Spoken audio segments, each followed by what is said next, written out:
इस मोहल्ले से किसी भी हिंदू भाई की या बहन की मृत्यु होती है तो उनको आज शमशान घाट आप जानते हैं बिल्कुल अपोजिट में उस तरफ से काफ़ी दूर है, तो उनको अगर बाई रोड जाएंगे तो काफ़ी जो है मुतलहा से घूमना है। और फिर ये तो शमशान घाट के बारे में तो आपने बता दिया, कब्रिस्तान के बारे में क्या सोचे आप?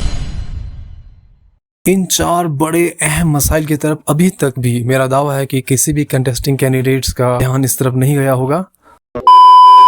2024 की अगर बात करें, काफ़ी उपलब्धियां, काफ़ी अचीवमेंट्स हमने हासिल की है। अगर बात राजनीति की करें तो विधानसभा चुनाव हुआ, उससे पहले लोकसभा चुनाव हुआ। दोनों चुनाव शांतिपूर्ण हुए। 10 साल के बाद, जब से एब्रोगेशन ऑफ आर्टिकल 370 के बाद, पहला चुनाव था जम्मू कश्मीर में, जिसमें फिर से टेम्परेरी तौर पर ही सही मगर जमहूरियत की वापसी हुई है। 2024 के आखिर में या हो सकता है 2025 के शुरू में, सूत्रों से पता चला कि पंचायत चुनाव हो सकते हैं। डेमोक्रेसी की जो नींव है, ये बुनियाद है, तो यहीं से शुरू होती है। इसकी भी चर्चा हो रही है, हमारे गाँव में भी काफ़ी इसकी चर्चा हो रही है कि काफ़ी कंटेंडर है।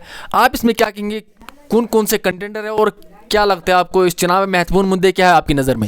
जी हाँ, अटकलें यही लगाई जा रही हैं कि 2024 के आखिर में यहाँ 2025 के शुरुआत में पंचायत के इलेक्शंस हो जाएंगे। हम जो है लोग जो है अपने पंच सरपंच को चुनेंगे। सरकारें तो बन जाती हैं, हमारे जो हुकाम तो बन जाते हैं, लोग तो बना देते हैं, लेकिन बात है मुद्दों की, बात है लोगों के मसाइल की। वो और हम तक भी हमारे इलाके के, हमारे पंचायत के लोगों की तरफ से कुछ इश्यूज़ पहुँचे हैं, कुछ मसले पहुँचे हैं जिनको हम हाईलाइट करना चाहेंगे, बल्कि उन्होंने हाईलाइट करने को ही बोला है। इस ज़मन में सबसे पहला मसला जो मैं अपने मौजूदा विधायक और अपकमिंग जो हमारे सरपंच बनने वाले हैं उन तक पहुंचाना चाहूँगा, वो हमारी पंचायत में जो नज़ीर साहब की जो दुकान है होंदारी में, वहाँ से जो रोड निकलता है वो अभी अधूरा ही है, हुजूर साहब के घर तक पहुँचा है। अगर वो रोड जोगी मोहल्ला को कनेक्ट कर जाए, जो वहाँ से रोड एक निकलता है सरताज साहब के घर के पास से, अगर उसको वो कनेक्ट कर जाए तो बहुत ही अच्छा होगा हमारी हिंदू बरादरी के लिए, जोगी मोहल्ला में जो रहते हैं, क्योंकि वहाँ पर जो है सारे तकरीबन हिंदू हमारे भाई रहते हैं। वो इसलिए क्योंकि जब भी उस मोहल्ले से किसी भी हिंदू भाई की या बहन की मृत्यु होती है तो उनको आज शमशान घाट आप जानते हैं बिल्कुल अपोजिट में उस तरफ से काफ़ी दूर है, तो उनको अगर बाई रोड जाएंगे तो काफ़ी जो है मुतलहा से घूमना है। और फिर ये जो करू हैं, ये लगाए हैं सापो मोड़ या कर्शवर्दापन, इनको पार करना पड़ता है, काफ़ी लंबा हो जाता है। लेकिन अगर ये रोड कनेक्ट हो जाए तो काफ़ी उनका सफ़र आसान हो जाएगा। महिलाएं होती हैं, बुज़ुर्ग होते हैं, आप जानते हैं, अगर पैदल भी आएंगे तो इस तरफ से तो काफ़ी जो है, आपको पता है हमारे रास्ते किस तरह के हैं, तो रोड अगर कनेक्ट हो जाए तो उनको बड़ी आसानी से जो है अपने मैयत को, लोग भी जो है शमशान घाट तक पहुँच सकते हैं आराम से।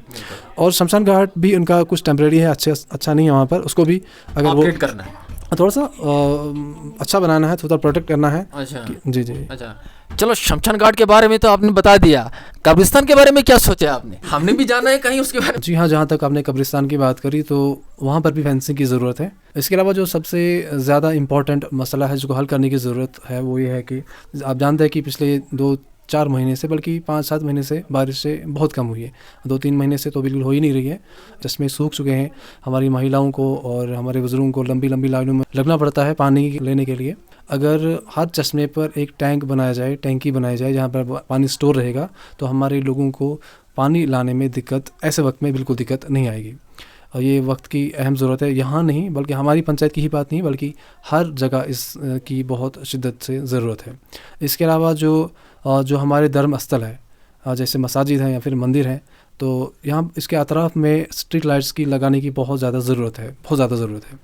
आप जानते हैं पहाड़ों पे किस तरह का रास्ता होता है, किस तरह के रास्ते होते हैं, तो यहाँ पर अगर स्ट्रीट लाइट लगाए जाएँ तो रात में या सुबह सवेरे जो धर्म स्थल की तरफ, मसाजिद की तरफ, मंदिर की तरफ लोग जाते हैं, आवाजाही में उनको जो है बिल्कुल प्रॉब्लम नहीं आएगी।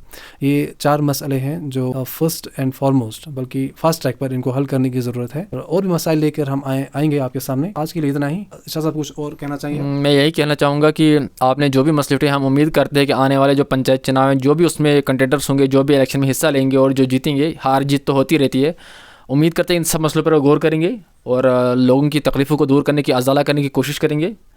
और बाकी मसले मसाइल तो होते हैं, मतलब इंटेंशन क्या रहता है उनका, जो भी जीतते हैं, जो भी इसमें आते हैं, तो उन पर अब ये निर्भर करता है। तो आज तक के लिए इतना ही। इलेक्शन से पहले तो बड़ा कुछ बोलते हैं, हाथ इलेक्शन के पहले वादे तो करते हैं, पर बहरहाल आम राजनीति में यही कहा जाता है कि वादे तो कहते हैं, पूरे नहीं होते वो कभी। अब देखते हैं किस तरह से इलेक्शन कौन कौन हिस्सा लेता है इसमें, और इसमें क्या भूमिका रहती है, किस तरफ पलड़ा भारी रहता है, कितने कैंडिडेट्स खड़े होंगे, ये भी देखने की जरूरत है। क्योंकि पहले भी कहीं हमारी इस इलेक्शन में हुआ है कि वोट काटने के लिए भी बीच में खड़े हुए थे। उसके बाद तो बहरहाल अब देखेंगे, बाशूर आवाम है, इन्हें पता है कि क्या करना है क्या नहीं करना है।